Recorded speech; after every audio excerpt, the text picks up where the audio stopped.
Jadi ada seorang laki-laki umurnya sekitar 21 tahun. Namanya kita panggil aja Seno. Seno tinggal di Bekasi bareng sama keluarganya. Jadi Seno ini tuh anak kedua. Terus sepanjang hidupnya Seno tuh dari kecil dia kayak selalu sial gitu Moebi. Pokoknya dia makin dewasa tuh makin mikir, kenapa ya hidupnya dia tuh selalu sial dan ada aja cobaannya. Satu keluarga Seno tuh juga sebenarnya udah nyerah sama Seno karena kelakuannya si Seno ini kan. Tapi untungnya Seno punya satu teman dekat namanya Alan. Alan tuh selalu ada buat Seno sampai di titik terendah Seno juga selalu ada. Selama Seno dirawat sampai akhirnya suatu malam pas lagi bengong sambil tiduran di kasur, Seno tuh dengar obrolan teman sekamarnya dia. Mereka ngomongin kodam sama jin yang nemenin kita selama hidup. Katanya sih manusia tuh punya kodamnya sendiri. Terus katanya kita bisa ngeliat kodam kita sendiri kalau kita tuh punya ilmu.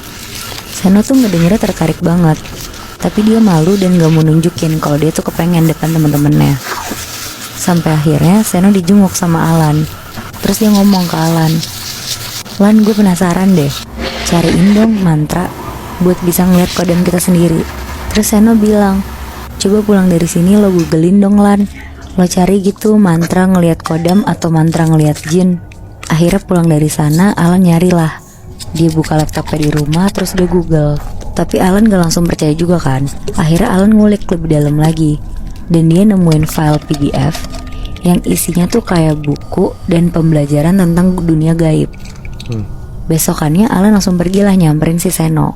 Tapi sebelum itu Alan tuh ngeprint dulu bagian-bagian mantra dan apa yang harus dilakuin sama Seno. Pas udah ketemu Seno, dikasihlah kertas ke Seno.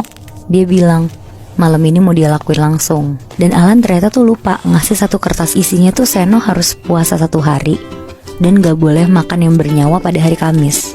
Niat puasanya juga beda dari yang biasanya. Pas Seno baca kertas mantra dia yang baru, dia tuh jadi makin yakin Moebi buat ngejalanin ritual ini. Sekitar jam 12 malam jalanlah Seno ke ruangan gudang itu. Sebelum dia masuk sana, dia udah wudhu dan udah mandi besar juga. Mulailah Seno sholat hajat 2 rakaat. Terus lanjut baca Tu Allah 21 kali sambil tahan nafas. Abis selesai baca itu, Seno merem, terus mulai baca mantranya lagi. Tiba-tiba Seno tuh ngerasa kayak ada kehadiran orang lain selain dia di depan dia persis. Di situ Seno mulai merinding, terus dia tuh refleks buka matanya. Pas Seno buka matanya, Seno tuh ngeliat di depan dia persis ada sosok gede banget hitam. Matanya merah, rambutnya panjang. Sosok itu tuh laki-laki. Sambil mangap terus liurnya tuh bercacaran sampai ke lantai. Sambil ngeliatin Seno, di situ Seno sebenarnya kaget banget.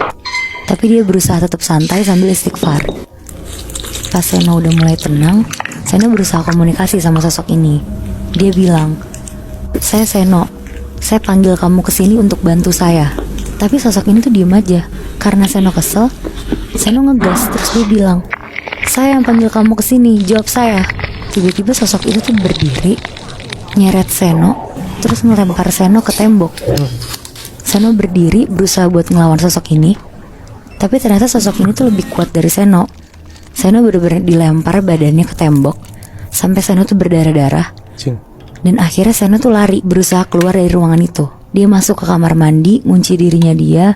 Setelah kejadian itu, setiap malam, setiap dia mau tidur, dia tuh selalu ketindihan sama sosok itu. Bener-bener setiap Seno tidur, dia kebangun karena ada sosok itu duduk di atas perut Seno.